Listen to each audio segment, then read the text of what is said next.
Okay, here, now this is very important too. Do they allow you to take pictures of slides so you don't have to write it down?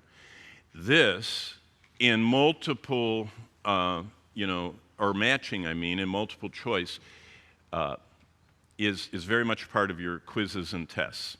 In fact, the second quiz next week and the final are all about this, as well as the key chapters that I'm going to be telling you. But look at the sequence. The book of the Revelation has 7 clear sequential events. That means they follow each other. And what those events are, we start with the church on earth. That's the first 3 chapters. And it says church, church, church, church, church, church, church, church, almost 24 times. And you don't see church again. Isn't that interesting? Until we get to the end, until we get to heaven.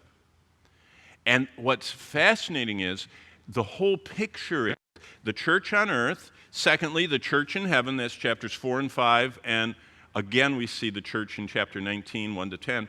Then the tribulation events, they're in heaven and on earth, then Christ's second coming, then the earth and millennial rule, then the final rebellion and great white throne, and then dwelling with God forever. Now some people like pictures, so let me give you the same list in pictures.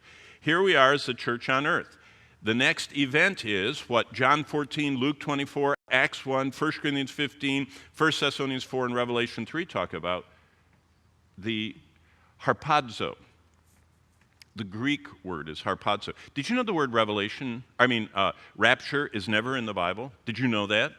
Say that you know that. Yeah, it's never. The word rapture is not in the Bible. Neither is the word millennium. It's not in the Bible. Oh, that means it must be unbiblical. No. Those Greek words are in the Bible. But the Bible was translated from Greek into English, but prior to that it went into Latin. Jerome, do you remember Jerome, the Saint Jerome who lived in Bethlehem outside of Jerusalem in the 3rd century? He translated the Vulgate. Any of you former or grew up Roman Catholic or something, you know the Vulgate, right? That's the Latin translation of the Bible in Hebrew and Greek into Latin for the Roman Church, the Roman Catholic Church. When he translated the word harpazo in Greek, he made it the Latin word rapturos. Doesn't that sound like a word you've heard of? Rapture. And when he translated the word millennium, millennium, 1,000 years, millennium. So actually, both those truths are in the Bible, but those English words are not. So we have the rapture, the harpazo. It immediately starts the bema seat of Christ. That's our judgment. We're going to talk much about that. Boom comes the tribulation period, the time of the wrath of the Lamb. Christ's second coming culminates the tribulation. He comes at the desperate last moment. We're going to see this in Zechariah 12 to 14. When the Jewish people are surrounded, the Antichrist armies are coming in from all over the world, from the south, the kings of the south, the kings of the east, the kings of the west, the kings of the north. They're all converging, kind of what you're seeing going on right now in Ukraine with the surrounding and devastation, if you're watching the news, of those villages.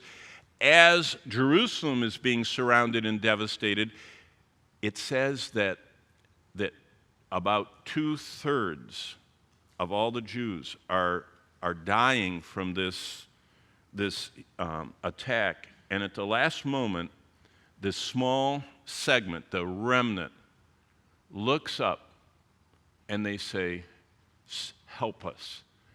They're just helpless. They just look up.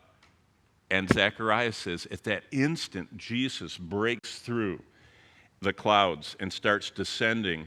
And as he descends, well, it's really amazing. I'll show you what happens. He just melts all the people that are destroying the chosen people of promise, the Jews. And he touches down on the Mount of Olives. That's what that white arrow is. That's Jesus touching down on the Mount of Olives, saving the remnant of Israel. And they believe on him, and we'll study that. That launches Christ's millennium, his 1,000-year rule. You notice where we are. We're in chapter 20. Look how sequential this is. We're in chapter 20, verses 1 through 6. Chapter 20 has 2 events in it. The second event is the rebellion.